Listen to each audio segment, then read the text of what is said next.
Ruth Bader Ginsburg is overrated.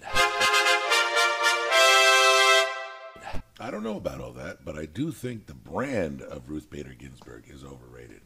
As Gene Simmons taught us, I like being in a rock and roll band, but I love being a rock and roll brand. Ruth Bader Ginsburg was kind of a justice brand. Let me give you an example. She's famous for wearing what she called her dissent color, a collar around her judicial robes. You could always know it's her. It's kind of like what movie makers do. If you recall the movie, for example, Schindler's List, where a lot of the people who were in these camps were anonymous, but there's one little girl, and she's the only person in the whole movie that wasn't in black and white. She was wearing a red coat.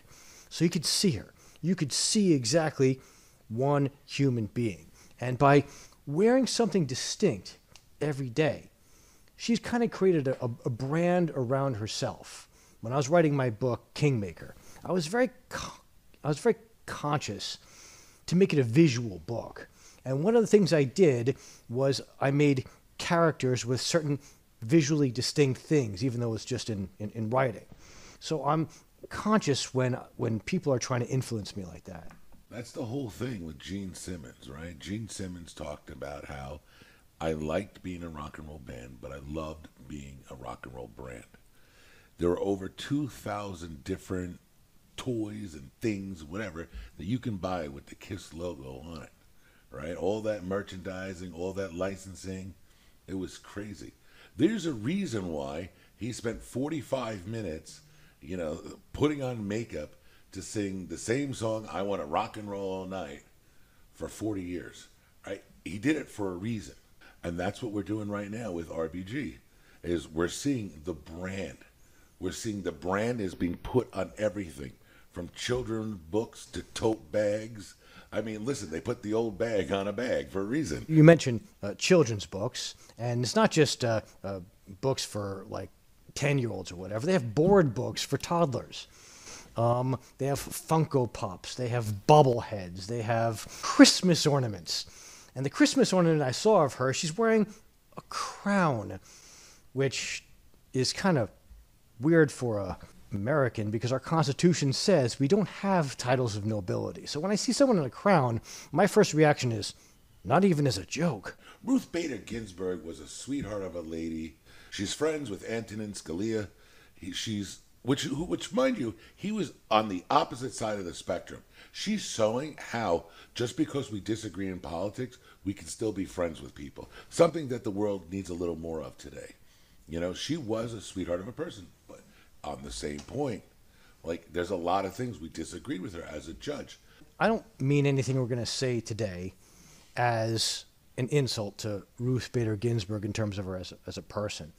When I was in law school in the 1990s, and I had a number of professors who were women about the same age as Ruth Bader Ginsburg. And these are women who were one of the few women in their law schools when they went. And they were very tough women. They got the most respect of all the professors in the law school. And I got to say, Justice Ginsburg was just that kind of tough lady. You really had to respect her because she was an extremely tough person. She got her way by showing you towards her way of doing things. I think Dale Carnegie would have very much approved of her way of doing things. I also, on a personal note, I had a case once back in 2003. I had to go up to Washington to litigate an appeal. And the reason my side won, the reason I won, is because of a case called Florida versus JL. And the opinion in Florida versus JL was written by Justice Ginsburg for a unanimous court. So as a personal part of my life, one of the most special things that ever happened to me, part of it happened because of Justice Ginsburg. And it's a very fond memory. I wanted you all to understand, we're not trying to bash this woman. We're trying to get an understanding here. We're trying to get a place where we can see what's the difference between the band and the brand. I want to know, she came in that band of 9 and she was powerful, right? But the brand now has taken on a way that we no longer know what's the difference. Well, it's almost like you're talking about Gene Simmons. The brand was so strong that if he had a bass solo where he was just playing one note over and over and over and over again, you still loved it because he had the costume, he had the makeup, he had the fireworks, and it was a rock and roll brand. And meanwhile, the rock and roll that was actually being played wasn't exactly, Geddy Lee and Rush cranking out really complicated tunes. It was the same note over and over again. Okay, so because we're talking about Ruth Bader Ginsburg, I'm going to let that one go. But know that we're going to have words off air about how talented Kiss really is, right? So as Gene Simmons was talking about, the first thing that he said, this was the interesting thing, when he talked about being a brand, was that you have to be good at your job. When I was in law school, the justices that the professors really liked the most were the ones who were able to come up with the most creative and clever ways to justify the professor's radical policy preferences. It sounds just like Jeff Goldblum from Jurassic Park, where we're asking the question if we could, rather than asking the question if we should. What we're going to do now is we're going to go through a number of decisions and landmark cases, and we're going to see whether or not Justice Ginsburg's vote went to making the country a better place or went to making the country a worse place. And after you see a number of these, I think you're going to see that the cult of Justice Ruth Bader Ginsburg is not as justified as maybe it should be. Okay, let's first go with Janus versus AFCME. This is a case where she joined the dissent. Let's say you're a teacher and you're working in a school, and the teachers' union demands that you pay them dues, even though you're not a member of the teachers' union. It's like, I don't want your services for whatever reason, okay? You can have any reason you want not to want to be part of the union, not to want to pay the union.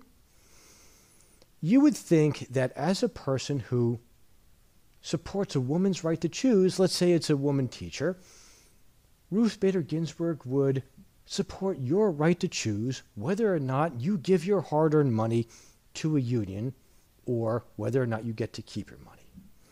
As it turns out, Ruth Bader Ginsburg would not be your friend in this case.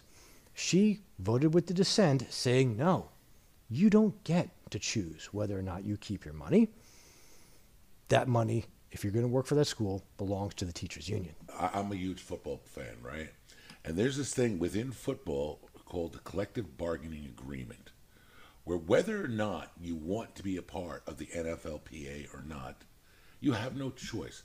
Because in going to the job, because of this whole collective bargaining thing, we act as one. You don't have a choice in that one. When you take the job, you know what you're getting into before. You don't have to take the job. You can choose to opt out, but be like, I don't want this job. Okay, great. So you'll never be in the NFL. But that's the thing. You want to be a teacher. Part of it is being a teacher in the teachers union. That's called collective bargaining. That's the way it works. Am I wrong on this one? I'm just... Well, kind of. And the reason I say that is a couple reasons. First of all, they're not bargaining with a private entity like the NFL. Okay, instead, they are bargaining to get more taxpayer dollars. And remember that public schools are a monopoly. And you remember what we saw on our last episode with what Libs of TikTok showed us the public is happening in the public schools. A lot of these public school teachers are tremendously radical. And the teachers' unions take some of the most radical positions, and they use their member contributions to influence politics in a very radical direction. But the teachers' unions, whom this woman is being forced to cough up part of her paycheck to, are people who are fighting against school choice. You see?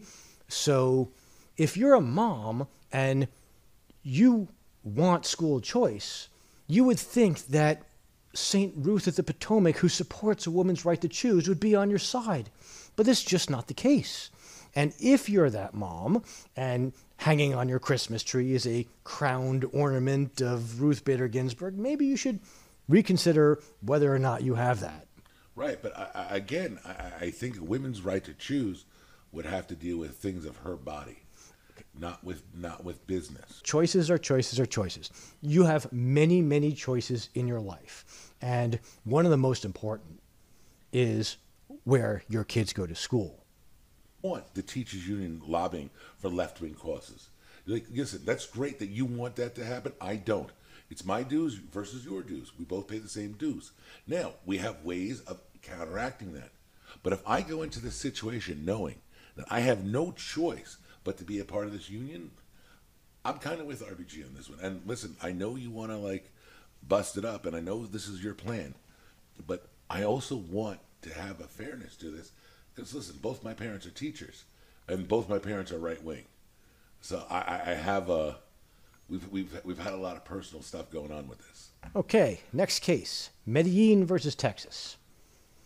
Now, this is a case in which I believe there were cartel members from Mexico came across the border, and they committed a terrible crime. In fact, 2 underage girls were SA'd, if you know what I mean. They were tortured and killed.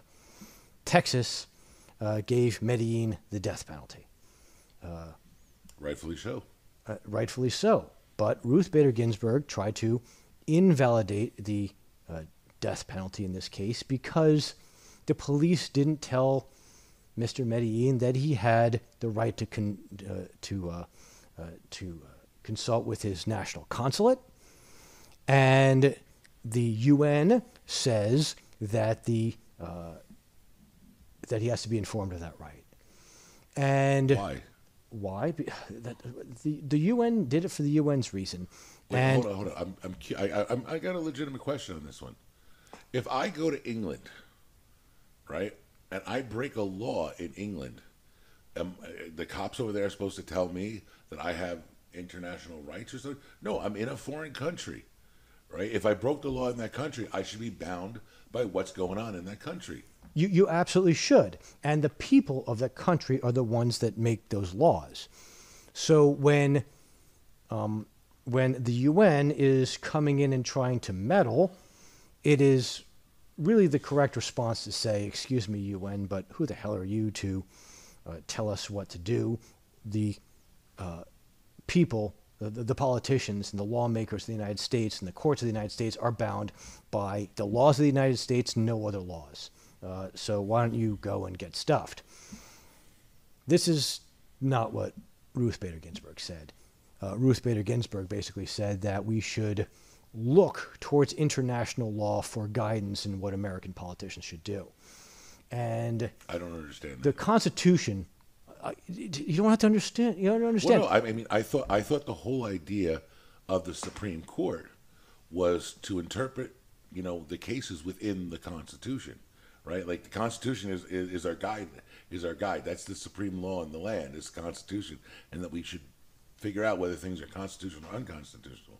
Well, justices like Ginsburg and Breyer and Sotomayor and stuff also believe we should be looking towards international law, towards the UN, towards all these treaties for guidance as to what we should do. And as an American, I find that deeply, deeply disturbing. Okay, so just follow me here for a second. If I understand this right, American law should be based on Americans and what Americans have passed through. Like, well, let's see. Oh, it's like if I find this in the Constitution, that makes this legal. Yes, no. Okay, great. That's what I'm understanding. But listen, international law is something that in the next century is going to become huge. I don't deny that international law is going to become huge. With the internet, with TVs, with cell phones, all this stuff, the world has shrunk to where the countries aren't as separate as they once were. I get that. But that's not the Supreme Court's place. Congress makes the laws. The president does the foreign stuff. It's like there's checks and balances there. Like, why are you introducing yourself into a place that you don't belong? Well, Ruth Bader Ginsburg is one of those people who would disagree with you. And I don't think she's justified in it. Next case, United States versus Lopez. This is one of those cases that talks about interstate commerce. So what does commerce mean to you? Because the Constitution is based on giving Congress a list of powers. You're allowed to do these things. It's in a place called Article 1, which talks about the legislature, Section 8, which lists the enumerated powers that Congress has. And the reason we need to have enumerated powers is because we have no idea who Congress is going to be in, let's say, 10 years from now, 20 years from now. And they might be a bunch of freaking maniacs. We don't know. But what we can do to keep maniacs from messing up our beautiful country is say, you can do this, you can't do that. We can limit the powers of Congress so that if they're a bunch of crazies, at least we know they can't do too much to hurt us. That was the idea, the founding idea. Okay. In the 1930s, when FDR took over, one of his bright ideas was to regulate the price of wheat. This was a bad idea, but that's neither here nor there. And there was a farmer, his name was Roscoe Filburn. And Roscoe Filburn was growing wheat for his own consumption on his land. And the FDR's agricultural people came in and said, you can't do this anymore. And Roscoe Filburn sued, and it became a very, very famous Supreme Court case in constitutional law called Wickard versus Filburn. And Wickard versus Filburn said that even though Roscoe Filburn was growing wheat for his own consumption, for use on his farm, it was still part of interstate commerce because the fact that he wasn't buying wheat on the open market, this one farmer in Ohio was not buying wheat on the open market, it would affect the price of wheat in interstate commerce. This is patently ridiculous. Hold on. Let me ask you a question on that. Please riddle me this. How is it that they can say such a thing? If I'm one farmer, it doesn't make sense to me. If I'm growing my own stuff, is this why now everything can be taxed from rainwater to grass or whatever? The fact that Congress can basically regulate anything it wants and call it interstate commerce is because of Wickard versus Filburn. This is one of the reasons the federal government got so powerful. Obviously, this is not a case that Justice Ginsburg participated in, but she did participate in another case that had the chance to overrule one of the worst cases in Supreme Court history. That case was back in the 1990s when she was first on the court. It was a case called the United States versus Lopez. And United States versus Lopez was a case in which someone was arrested for possession of a gun in a school zone. Now, whether possessing a gun in a school zone should be legal or illegal is neither here nor there. What's relevant is whether the federal government has the right to say that.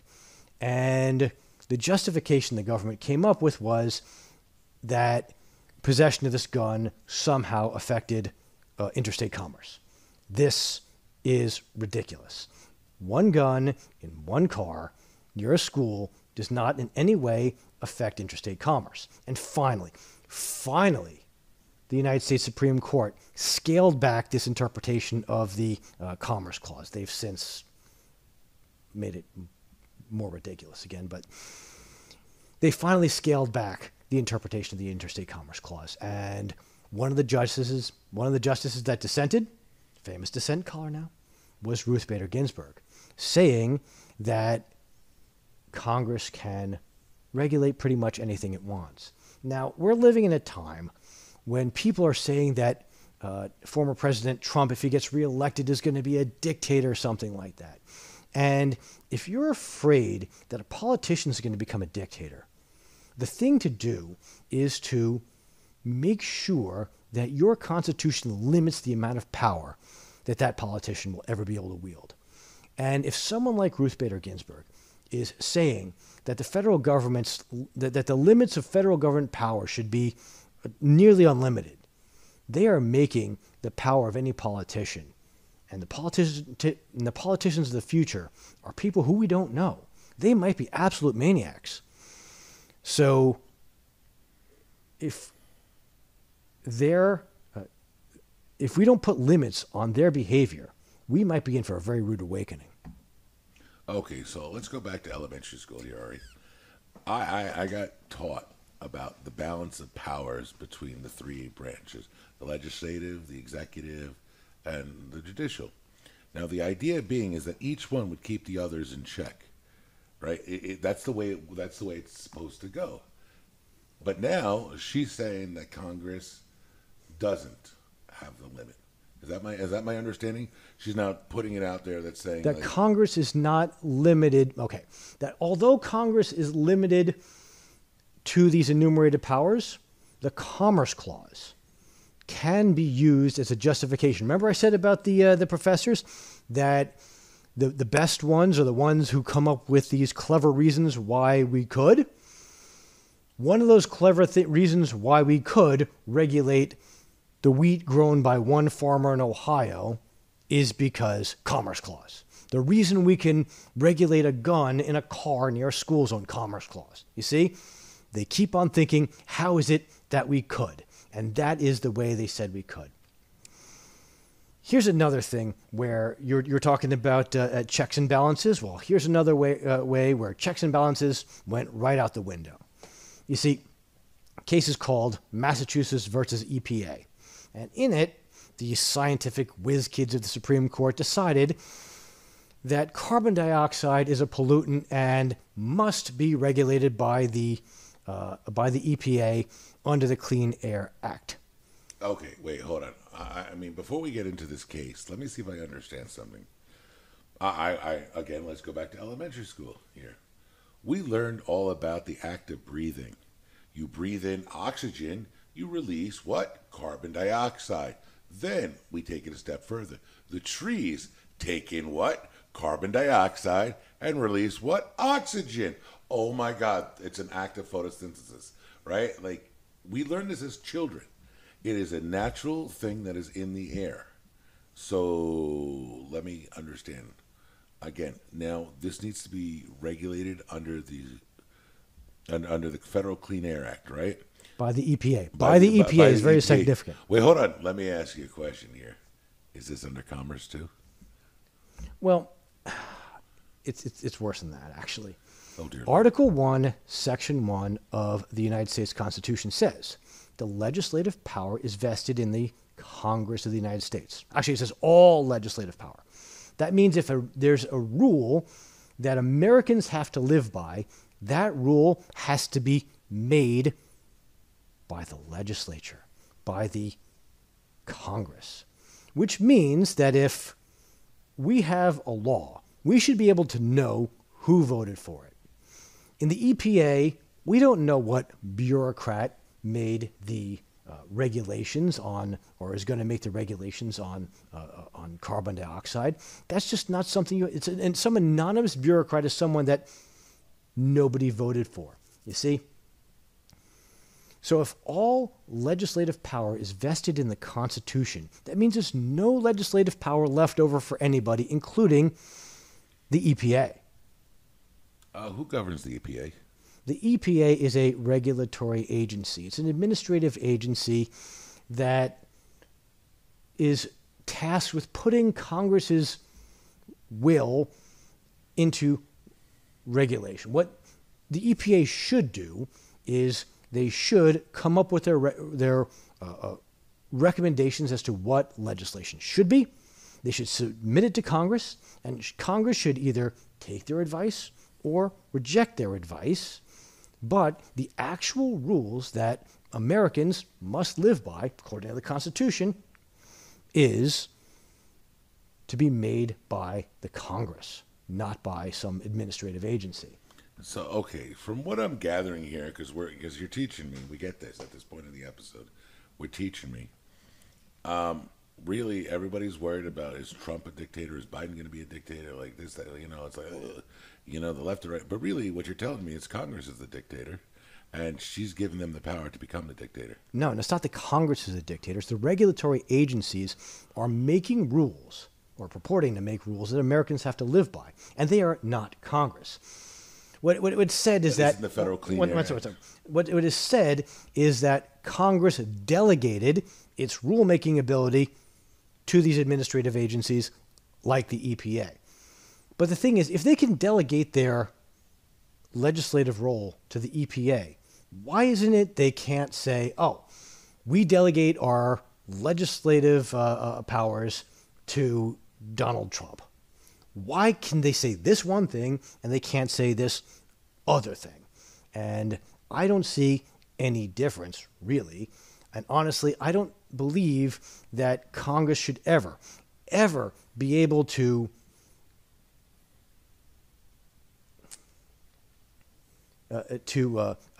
cast off its responsibility to be the legislative body. They should do the legislation, and they should be the people who answer for it when it's bad and who take the credit when it's good. Kelo versus City of New London. This is one of the worst cases in the entire history of the Supreme Court, and the Supreme Court has had a history of some really nasty cases. Anyway, Kelo versus New London was about, I think her name was Suzette Kelo, and she owned a little pink house in the City of New London. And some real estate developers told the city, if you give us a certain amount of property, we are going to develop that property and we are going to get you lots and lots more tax dollars. And unable to resist the urge to have more tax dollars at their disposal, the City of New London tried to use eminent domain to get Miss Kelo out of her little pink house. And you would think that Supreme Court Justice like Ruth Bader Ginsburg would be a friend of the little person. In fact, one of her inspiring quotes that she'd always tell her law students was that if they want to be a true professional, they will do something outside themselves, something that makes life better for people less fortunate. And Suzette Kelo was a person less fortunate. Rich and powerful people wanted to take away the house that she lived in. Was St. Ruth of the Potomac her friend? No. Ruth Bader Ginsburg voted with the majority and said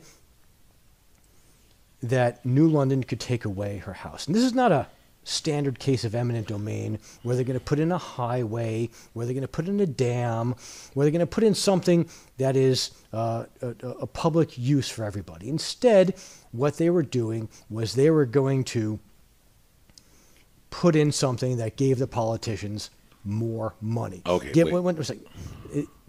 were going to give they were going to give the property from one private interest, namely its rightful owner, to another private interest, meaning the developers. And did the developers even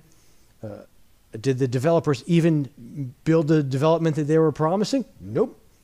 It remained a vacant lot after Suzette Kelo's house was bulldozed. See, now I'm confused by all this. Because basically what you just told me is that the house I live in, the government can pretty much take it away for any reason they damn well like. Well, if they come up with something like, we're going to get more tax dollars, then yep. Right. So, I mean, there was no was there compensation? Like, was there? They were offering compensation, yes, but she wanted her house more than she wanted the money. All right. So now let me see if I got this right. If I legally buy something, this is now mine. Why? Because the laws have stated this is what's what. Now, I have this. This is mine. Now you're telling me this so-called free country we live in, our government can take away what is legally and legitimately mine simply because they want to. Because they want more tax dollars. Yes. Well, no, really. It's not about, like, the tax dollars even. It's like if they just come up with a reason why. It doesn't matter. Eminent domain. It's like, I'm going to take away. I don't know if it's like any reason or no reason, but I know that one of the reasons they can take your your house and give it to another private entity is because that private entity will cough up more tax dollars. We ran to this country to run away from oppression, to run away from the government being able to do this, that, or whatever. So we're going to be free, we're going to be democratic, we're going to be yada, yada, yada. So what happens now? You're telling me because the government wants my tax dollars, I can lose my house. When I was in law school, Ruth Bader Ginsburg wasn't quite the icon she is now. And the Supreme Court justice that all of the professors were falling over themselves about was William Brennan, because he was enormously creative in coming up with reasons, with very clever reasons, why the radical policy proposals that the law professors favored should be enacted. And there's a very famous story where William Brennan, speaking to his law clerk, said the most important rule in constitutional law is the rule of 5. And what he meant by that is, if I can get 5 votes on this court, we can do pretty much anything we want. Okay, please explain to me again, because apparently I'm missing something here. What happened to the balance of powers? Okay. Let's get to that after we discuss a couple more cases. I'm going to tie it all together for you in a nice bow. All right, because so far I don't know. This is all confusing to me. Like, I thought this was a woman who was supposed to be championing the little of the little guy. Yeah. And it's like a lot of. But do you see how easy it is to make mythology when the actual record is just so complicated? Oh, dear Lord. Okay, next case, Ricci versus DeStefano. Now, in recent weeks, we've had a number of cases where incompetence has resulted in some very dangerous situations in the airline industry. There were a number of close calls where a lot of people could have lost their lives, right? And it all resulted from incompetence. The airlines were hiring on the basis of race, and they were not hiring on the basis of whether the people knew their stuff. So I'm going to tell you something. I was watching this video that I found on the YouTube recently, and as I'm looking at it, this woman was going around the University of Florida, and they were talking about like how many blacks should be in the school, how many whites. Should there be what's it called again? Affirmative action. It wasn't even affirmative action. It was like, should there be like, okay, this is our school. There should be this percentage of blacks. They broke it down like that, and everyone was like, yes, there should be. We should give equal opportunity to everybody. Blah blah blah blah blah blah blah. And then it came to sports. The way you broke down the University of Florida, based on how many whites were in the school versus blacks versus Hispanics versus Asians, so on and so forth. I said, if you were to take a look at that and put the football team the same way, you would think that the 13 members of the offensive line who are scholarship players would have basically 12 white and one minority, right? But if you look at the University of Florida, it's 12 black, 1 white guy. So, hold on. Now, when they asked the people why, when it came to the football, they were like, well, we just want to win. We don't care about who's playing, whether it's white, black, yellow, green, whatever. We just want to win. So it should be talent-based. That's not a question that it should be talent-based. So why isn't school talent-based? Why isn't airlines talent-based? Why is it that we're so much on filling these, I don't know how you want to say it, these percentages, that we forget about talent? When it comes to winning, obviously we want the best. And if you're in a burning building, you want the firefighters outside to be the best. And the case of Ricci versus DeStefano had to do with promotion in firefighting. And what they found was that the exam that was given to firefighters, it asked questions purely about firefighting. Do you switch off the electricity before you start the hoses, that kind of thing? And minorities were passing at a lower rate than white applicants. And because there were what's called a disparate impact, Ruth Bader Ginsburg wrote a dissent saying that that the rights of these minority firefighters were violated by this test. Now, if I'm sitting in a building and that building is burning and time really matters, I want the guys outside to know what they're doing. Just like if I'm on an airplane, I want the pilots and the crew to know what they're doing. And when Ginsburg said that these test questions discriminated against people who are minorities, she didn't explain why. She didn't explain what an example of a non-discriminatory question would be and contrast it with a discriminatory question. It was just, there's a disparate impact, therefore it is discriminatory. And what's really galling about that is that we live in a world where all impacts are disparate. People speak different languages. They have different opinions. People speak different languages. They have different professions. They have all sorts of different things about them. It takes all types to make a world, and there are so many types in so many ways. And if you make a law, you're going to affect some group of people more than you're going to affect some other group of people. That is the way of the world. And if the Supreme Court says, I'm going to insert myself and I'm going to make your decisions for you because of disparate impact, that's a license for the court to come and meddle in people's lives for any reason or no reason, because as I said, all impacts are disparate. Justice Ginsburg comes from a way of thinking in which how it looks to outside observers, how intellectuals would look at a fire department, or how intellectuals would look at a police department or a school or whatever, how that looks to these intellectuals is more important than whether or not they're getting their job done as instructed. I don't care what intellectuals think anymore. They've lost the plot in so many different ways. We've done previous episodes about higher education and such. I don't need to belittle the point. But what I do need to talk about, though, is I don't care how intellectuals do it. They're not on the ground. They're not there fighting the fights. They're not there, stopping the fires.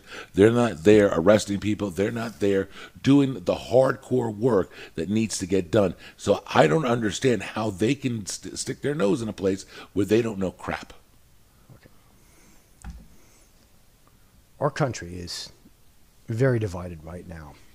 And one of the things that divides us is social issues. I'm not going to try to convince anybody who's watching this about my opinion on social issues. But when the Supreme Court is deciding social issues and saying that, because that's really what Roe v. Wade, for example, or Obergefell did. Right? Roe v. Wade said that the people of the states are not allowed to decide what laws they want on abortion. Instead, the Supreme Court's going to take that decision from them and make that decision. It is saying that in Obergefell, you're not allowed to make a decision on what the definition of marriage is. The Supreme Court is going to make that decision for you. And what that does is it raises the stakes in presidential elections, because the Supreme Court justices are nominated by the president with the advice and consent of the Senate. So who wins that presidential race becomes enormously important. Now, if the people of Kansas want the definition of marriage to be one way and they want an abortion law to be one way, and the people of California want the exact opposite, then the people in California and the people of Nebraska or Kansas or whatever I just said, if they have a different opinion, now they have a reason to fight with each other. Because guess what? Who wins that presidency is going to affect what the law is in your state, because you can't vote on it. Instead, you've got to wait for 9 robed monarchs in the Supreme Court to make that decision for you. So now the people have a reason to fight with each other over who is the president. And that is one of the reasons why our country is so divided. So now we're trying to figure out who decides what. I have a constitution that says that Congress makes the laws. And we the people. We the people. The president signs it into law, and the Supreme Court sees if it's constitutional or not. That's my understanding of the way it's supposed to go. But now, through this, the Supreme Court's taking power away from Congress and saying, no, we're the ones who get to choose. Well, it's more than that. It's that we are a nation of several states, and we're all united together in this federal union. And each of the states makes its own laws. And the 14th Amendment says there are limits on what laws you can make.